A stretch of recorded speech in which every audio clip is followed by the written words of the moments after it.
When a torpedo hits a ship, it's like you drop a bomb on this building. The whole ship just boom, planes falling out of the overhead and the hangar deck and everything, and guys falling off of ladders and off their gun position. 2,000 pounds of TNT in each warhead, so there's 4,000 pounds or 2 tons of that TNT going off, you bet. We stopped and listed over to port, so far that the hangar deck was in the water on the port side.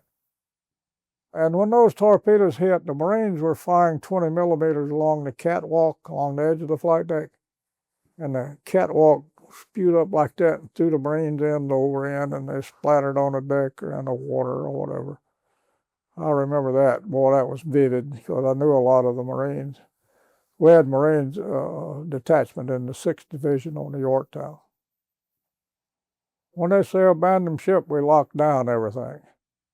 Nobody ever ran. It was an orderly procession down to your abandoned ship station. You're drilled so much you go to the same place the whole time. I walked right alongside the starboard side, but it never dawned on me to go down that side.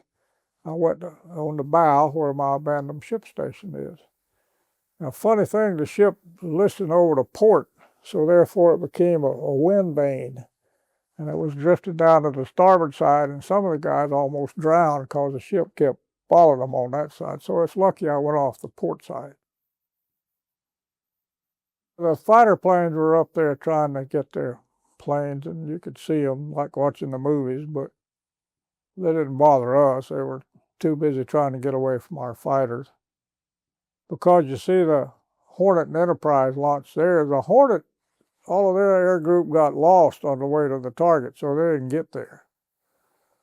But they had what they call a air defense group above, above the carriers. And so they were there when the Japs got there, and they were able to lock onto them. I didn't know I had any shrapnel until I got picked up by the Anderson.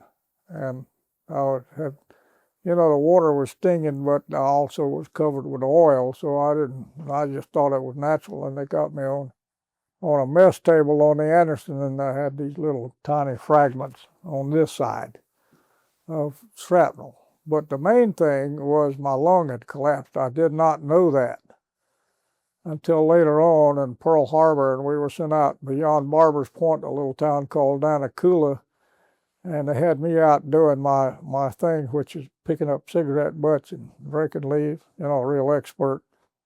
And this guy I was working with said, "Hey, man, what's the matter with you?" I said, "Nothing." "Why?" He said, "Your lips are purple."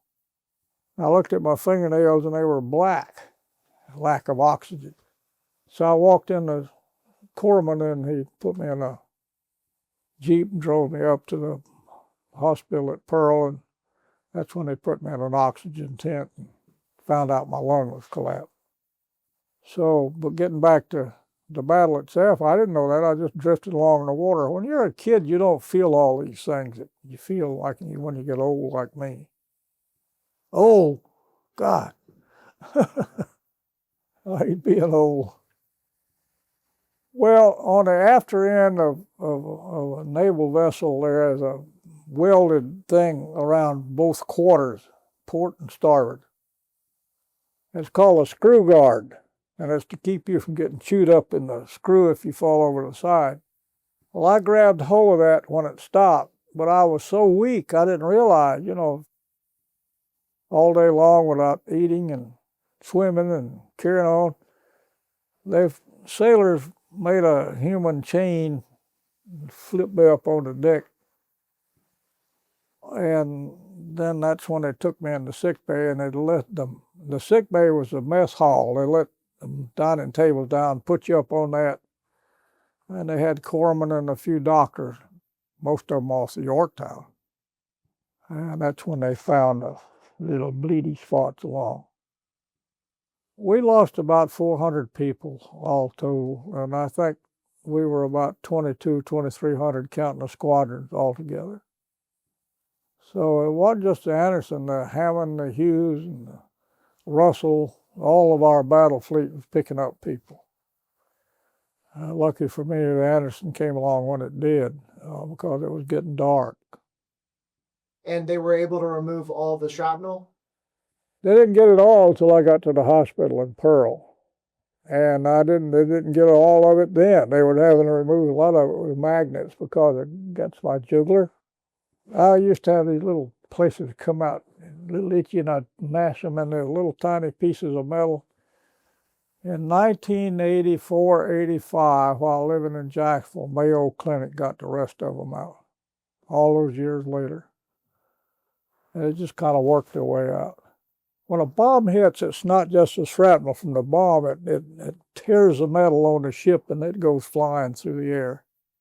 Like in ancient times when they had the wooden ships, the splinters would hit people. Well, this is metal. And so I lived all those years after getting out of the Navy and going to college and everything, not knowing I had any in there. It didn't make the difference, it didn't bother me. They did not want the Japanese to know we were sunk. So we were more or less prisoners of war. They sent us up above Pearl City, if you've been to Pearl Harbor. There's a lake up there, a saltwater lake left over from ancient time they called Camp Catlin. That was a Marine camp. They took us up there and kept us under guard. We couldn't talk to anybody or anything. Then after a couple of days, they sent us down below Barber's Point to a little town called Nanakula. It had a rest camp called Camp Andrews. I was over there recently, and the stone posts are still there. The buildings are all gone. But anyway, that's where I was, raking leaves and carrying on when they found out I had a collapsed lung. About 2 weeks later, I guess. Then they sent me to the Pearl Harbor Naval Hospital. Put me in an oxygen tent, pumped up my lung, and after about 2 weeks, they transferred me across the street, took out my tonsils, which is much more excruciatingly painful than was the shrapnel. About 3 weeks total. Then I went down to the receiving ship down at the Fleet Landing. Was there a few days when they put me on a ship for San Francisco, the old Henderson, USS Henderson, World War I type ship. And I got to Treasure Island, and my dad sent a train ticket, and I went home to Alma, Georgia for survivor's leave, and I was there for my 18th birthday. And I tell my boys that I was a hero before I reached the age of puberty. And from there, I went back to San Francisco, put a ship in commission, went out to Pearl and back, and then went to pilot training. And so away we went. How did you come to decide to be a pilot? I don't know. I was about 4 years old when I made that decision. I had an uncle that was a general practitioner, and he'd go all out in the country. Back in those days, the doctors would call on you in your home, had a little black bag. And so we were going around, and they had offering flights at the airport in Douglas, Georgia. So he took me up in this biplane. I thought that was peachy keen. I was about 4 years old, I think. So one thing led to another. Then I got flying a Ford Tri-Motor. I just wanted to be a pilot when I was a kid growing up, like a lot of kids. I made model planes and all that sort of thing. I went to Norman, Oklahoma University in Norman for Navy pre-flight, and after I finished that, we moved down to Corpus Christi, and I went through SNJ time, which was advanced, and then I moved to Pensacola for seaplane time, and then from Pensacola to Melbourne, Florida for fighter training, and then from there to Norfolk to form Fighting 54 for the Bonhomme Richard, a new carrier, and from there back out to the Pacific to lock horns with the Japanese. By then, they'd got into the kamikaze thing, and we were doing tricks with them over the Philippines and Iwo Jima, and then we invaded Okinawa, and the Japanese were coming down there trying. And we had more ships sunk in the last few months of the war than we had in the whole war because of the kamikaze. But they were low-time pilots. They just taught enough to take off an aircraft and guide it to a position and crash it into something and kill themselves, so they're easy to shoot down.